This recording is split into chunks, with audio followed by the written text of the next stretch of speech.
आज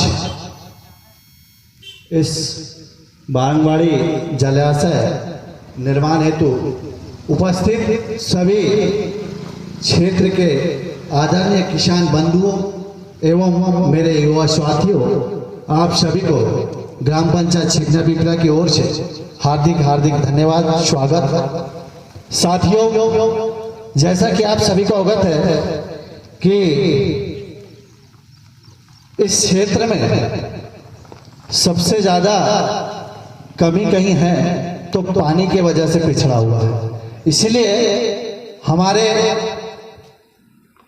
पहले भी किसान बंधुओं ने विगत आंदोलन हर चीज के उन्होंने ज्ञापन वगैरह सब चीज उन्होंने किया, ये हम सब मानते हैं। हम अभी जा रहे थे जहाँ जहाँ गांव में बताने के लिए कि बारंगवाड़ी डैम के लिए हमें एकत्रित होना है, तो सब हमारे सम्मानीय आदरणीय बड़े बुजुर्ग बताते थे कि हमने भी कोशिश की, वो बहुत अच्छी की, और वही कोशिश का परिणाम है कि आज वो प्रस्तावित जब भी है, यदि वो भी कोशिश नहीं करते तो प्रस्तावित भी नहीं होता। आज प्रस्तावित तो है, लेकिन आप सभी को अवगत है कि वहां पर लोगों को ऐसा भ्रमित किया जा रहा है कि पता नहीं ना जाने कोई 200-400 गांव डूब जाएंगे, ऐसी स्थिति में उन लोगों को भड़काया जा रहा है। तो ऐसा नहीं है। वहां पर हमने जानकारी जो ली है वो ऐसा है कि उसमें कोई किसान की जमीन भर जा रही है, वो भी मात्र थोड़ी बहुत जा रही है। ऐसा नहीं कि कोई किसान की पूरी जमीन जा रही है, ये भी वहां पर नहीं है। ये भी हमें अवगत है, जैसे हमारे पटेल साहब जी को पूरी तरह से अवगत है, वो बता रहे थे। तो हम उनकी भी चिंता करें कि जैसे उन किसान भाइयों के लिए भी हम उचित जमीन और मकान, ये सारी चीज का मुआवजा दिलवाने का काम भी हम पहले उनसे मिलकर के करें, तब जाके ही हम हमारे लक्ष्य को हासिल कर सकते हैं। और इस क्षेत्र के लिए ये जलाशय का होना अति आवश्यक है। नहीं तो आज की स्थिति हम देख रहे हैं कि हजारों फीट बोर जा रहे हैं, इसके बाद 1500 फीट जाएंगे, उसके बाद बोर कराना बंद हो जाएगा इस क्षेत्र में। ये आप समझ के चलिए। और आज जो हम एकत्रित हुए हैं, तो आज ही एकत्रित होने से काम संभव नहीं होगा। मैं आज बता देता हूं, हम एक दिन एकत्रित हो जाते हैं। इसके पहले भी जब ज्ञापन देने गए थे, मैं थोड़ा छोटा था, मैं भी 1-2 बार पीछे बैठ के गया, मेरे दादाजी को लेके गया। ये सौभाग्य मुझे मिला। सिर्फ 10 लोग 15 लोग, इससे ज्यादा वहां कोई नहीं जाते थे। यहाँ तो हम सब लोग एकत्रित भी हो जाते हैं, बोल भी देते हैं, लेकिन जब जाने का नंबर आता है, अपनी बात रखने का नंबर आता है, तो 10-20 लोग इसमें से जाते हैं, बाकी कोई नहीं जाता। और ऐसे ही होते आया है। लेकिन इस बार ऐसा मुझे लग रहा है कि मेरे युवा साथियों भी कुछ पुरजोर कोशिश कर रहे हैं, और उनके माध्यम से ही यहाँ आज एक भीड़ एकत्रित हुई है। और किसान भाई अब ऐसा मुझे लग रहा है कि वो समझ गए हैं कि आगे हमारी आने वाली स्थिति क्या होगी, इसलिए इतने लोग आज एकत्रित हुए हैं। तो मैं सभी किसान बंधु से निवेदन करना चाहूंगा कि हम एकता को बनाए रखें और हम हमारी मांगे शासन प्रशासन से करें, और वो निश्चित हमें सफलता मिलेगी। लेकिन हम उन किसानों के लिए भी चिंता करें, वो भी अपने भाई हैं, है ना। यदि उनकी जमीन जाती, यदि अपनी जाती, तो अपन क्या सोच रहे हैं, वो कम आंदोलन कर रहे हैं, यदि छिपने होता तो रोड पे खड़ा हो जाता। ये स्थिति आती। यदि नरेगा होता तो रोड पे खड़े हो जाते। यदि उनकी जमीन मकान जाते तो वो भी सही कर रहे हैं। उनकी मांगे भी वही है कि हमें यथावत किया जाए, हम शासन से उन्हें जमीन दिलाने का काम करें, उचित मुआवजा दिलाने का काम करें, और उनकी भी समस्या सुने, तब जाके हमारा काम सफल होगा। चरणों में नमन करता हूं। और आज इस महत्वपूर्ण विषय को लेकर जो हमारे क्षेत्र के किसान वरिष्ठ यहाँ उपस्थित है, सभी को सादर प्रणाम करता हूं। जैसा कि बारंगवाड़ी जलाशय को एक विशेष क्षेत्र की आवश्यकता को देखते हुए जो ये मुहिम हमारे युवा साथियों ने यहाँ छेड़ी है, बहुत ही सराहनीय है। साथियों, हमारे आने वाले भविष्य और आने वाली पीढ़ी के लिए ये जलाशय, ये बांध बहुत महत्वपूर्ण है। इस चीज़ को हमें ध्यान में रखते हुए सभी वक्ताओं ने अपनी बात रखी कि जहाँ जलाशय बनना है वहाँ भी हमारे कुछ किसान और अपने ही लोग निवास करते हैं, वो कोई दूसरे नहीं है। हमें उनकी पीड़ा का भी ध्यान रखना होगा, उनके लिए भी सोचना होगा। तब जाके मैं ये चाहता हूं कि एक मीटिंग उनके साथ भी समन्वय बनाकर युवा साथी करें, ताकि हमें इस बात में किसी प्रकार की रुकावट ना मिले, सफलता अर्जित हो। क्योंकि वो भी अपने घर से बेघर हो गए, कहीं ना कहीं उनको भी पुनर्स्थापित करना होगा। हमारी बांध की मांग के साथ में उनके पुनर्स्थापन की मांग को साथ में रखना पड़ेगा, तब जाकर हम सफल होंगे। और जो ये कारवा आज यहाँ इकट्ठा हुआ और ये आगे बढ़ेगा, मैं एक बात आप लोगों से निवेदन करूंगा कि अगर इसमें थोड़ी सी भी राजनीति घुसी तो समझ लो तुम्हारा जो ये संगठन, जो तुमने आज ये लौ जलाई वहीं बुझ जाएगा, आगे नहीं जाएगा।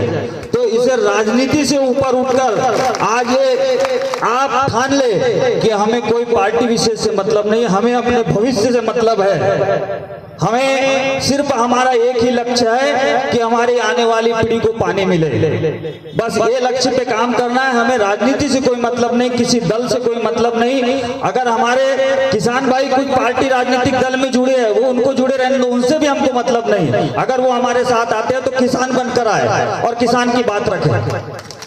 ऐसी सोच सब में हो। और जितने लोग आए हैं आज एक ठान ले, एक कसम खा ले कि हम ये बांध जब तक नहीं बनेगा तब तक हमारा संघर्ष जारी रहेगा।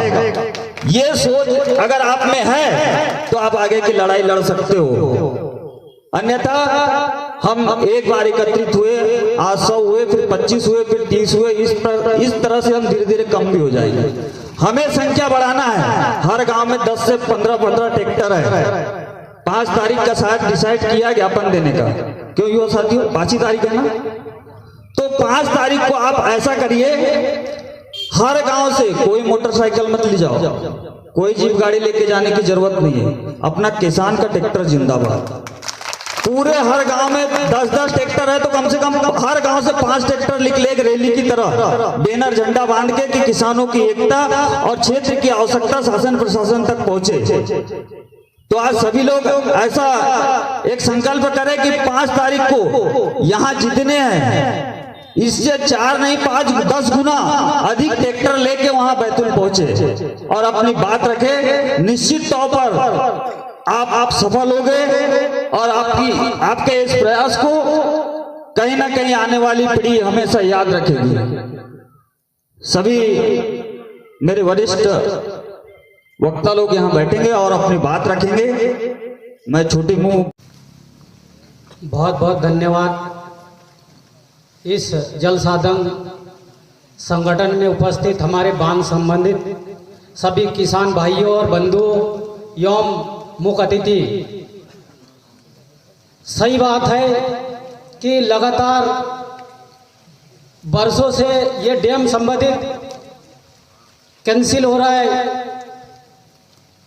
कैंसिल कराने वाले भी जिनका जमीन जा रहा है वो लोग भी प्रयास कर रहा है कि हमें जमीन मिले, जमीन के बदले जमीन मिले, हमारा मकान मिले, जो शासन प्रशासन हमारी व्यवस्था करे। और जो क्षेत्र में पानी का आवश्यकता जिन किसानों को है वो लोग कभी आप लोगों का जो अवगत कराया भी मैंने सुना, बहुत धन्यवाद आभार व्यक्त करता हूं उन लोगों को जो वक्ताओं ने जो बोला। और हमारे क्षेत्र के उधर जो बांध जिनकी जमीन जा रहा है वो लोग भी कोई उपस्थित होगा तो विवाद के चक्कर में ना पड़े, क्योंकि कल भी जो जहां तक हमारी मीटिंग हुई, जो उस क्षेत्र में कुछ डाने तो हम मेरी जनपद पंचायत क्षेत्र में आते हैं, भूंगा डाना, मोहन डाने, वहाँ के सभी लोगों ने बोला कि भाई हम यहाँ बैठे, कुछ लोग बैठे थे जो मुख्य अतिथि में, पूरे गांव तो नहीं बैठे लेकिन कभी करीब इतने संख्या में बैठे थे। तो उनका पीड़ा को देखते हुए मेरे समझ में आया कि उनका भी शासन प्रशासन उनका मांग पूरा नहीं कर रहा है, और आप लोग भी चाह रहे हैं कि उनको भी जमीन के बदले जमीन मिले, और जो 50 गांव में करीब जल साधन का साधन मिले और अच्छा उपयोग हो, इसलिए ही अपन करना चाह रहे हैं। तो सही बात है कि 2-3 डाना का जो व्यवस्था हो जाए तो 50 गांव में व्यवस्था मिले ये पानी का, बहुत बड़ी बात है। लेकिन शासन प्रशासन ने अपनी बात को सुनना चाहिए, और अपन दोनों दल प्रयास कर रहे हैं कि भाई वो लोग कह रहे हैं कि हम यहाँ से उठना नहीं चाह रहे, हमारे को न्याय चाहिए, तो ये भी बात सत्य है। और अपन नीचे लोग कह रहे हैं कि भाई हमको जल साधन होना चाहिए, बांध बनना चाहिए, ये भी बात सही है। तो कहीं ना कहीं अपना दोनों दल का निर्णय शासन प्रशासन ने करके देना चाहिए, यही मेरा निवेदन है। और आवेदन है शासन प्रशासन से कि आपसी में पूरे क्षेत्र में कहीं अपनी बीच में विवाद ना हो, क्योंकि कल बैठक में यही चर्चा चला कि भाई कौन है तो वो है। कुछ बात तो मेरे पे भी आए कि यहाँ की जनपद सदस्य होने के बाद भी आप भी सहयोग कर रहे हैं। आज सही बात है कि यहाँ उपस्थित हुआ मैं आज आप लोगों के बीच में मैं आप बात रख रहा हूँ, तो कुछ लोग तो होंगे हर है, वो लोग भी सुने कि अपन दोनों दल शासन प्रशासन से प्रयास करें कि हमारी मांगे पूरा करे, और वो बांध बनना चाहिए, क्योंकि कम लोगों का व्यवस्था अगर सरकार कर दे तो 50 गांव को जल साधन मिले और अपना देश का विकास हो। बहुत सही बात है, इसलिए अपने बीच में मनमुटाव ना होना चाहिए। दोनों दल का जो जिनकी जमीन जा रहा है उनका भी दर्द पीड़ा को समझते हुए शासन प्रशासन ने निर्णय करना चाहिए। अपन 5 तारीख को आवेदन निवेदन करने के लिए अधिक से अधिक संख्या में जाना चाहिए। इतने सारे क्षेत्र में जो जनसाधन का व्यवस्था के लिए अधिक से अधिक संख्या में उपस्थित होना चाहिए था, लेकिन कहीं ना कहीं हमारे पास तो पानी है, कौन जाए रे, ऐसा भी व्यवस्था वाले लोग हैं। लेकिन आने वाले समय में मालूम नहीं कैसा होने वाला है। आज देखो ये सूखा पड़ गया, आज फसल सूखने की कगार पे आ गया। 5 तारीख को तो किसान संगठन से सभी किसान भाई बंधुओं से मेरा कहना है कि एक आवेदन तो ये सूखा के लिए भी अपन ने घोषणा करना चाहिए, घोषणा आवेदन निवेदन वहां देना चाहिए और मांग करना चाहिए, क्योंकि किसान एक अन्नदाता होता है जो देश के पालने वाले, लेकिन अन्नदाताओं के लिए शासन प्रशासन के लिए नींद आंखों में पत्ती बांध लिया है, लेकिन उनको ने अभी तक शासन प्रशासन किसानों के लिए बहुत ध्यान नहीं करती, क्योंकि अपन इतना सारे लागत लगाने के बाद भी उनको क्या एवरेज मिलता है वो हमें मालूम है। जो रात भर पानी ओलने के बाद भी हमें क्या % मिलता है, तो ये बात को ध्यान देना चाहिए। जो भी योजना लाकर और हमें देते हैं, लुभाते हैं, वो बात सही है, लेकिन जो देश को पालने वाले अन्नदाता को कितना % फायदा मिलता है वो तो सोचना चाहिए। खाद बीज कम से कम दाम में मिलना चाहिए, उनको मौजा नहीं, उनको तो जैसा आपने को जो नौकरी वाले को जो तनख्वाह मिलता है उसी प्रकार हमको सालाना मौजा के रूप में नहीं, सालाना किसान को तनख्वाह मिलना चाहिए एकड़ के हिसाब से। ऐसा भी अपन मांग रखेंगे। मेरे हिसाब से जो भी भूल चूक हुआ तो माफ कर देना, ज़्यादा पढ़ा लिखा नहीं होगा, लेकिन जो ऐसा ही गोंडवाना पार्टी चलाने के कारण मैं बोलना सीख लिया। मैं सिर्फ 7वीं क्लास पढ़ा हूँ। बहुत बहुत धन्यवाद। भारत माता की जय। किसान संगठन संघर्ष करो, किसान संगठन संघर्ष करो। जिनकी जमीन जा रहा है उनकी न्याय के लिए संघर्ष करो। बाड़ोवाड़ी बांध का जिनकी जमीन जा रहा है उनके लिए संघर्ष करो, मांग के लिए। धन्यवाद बहुत बहुत।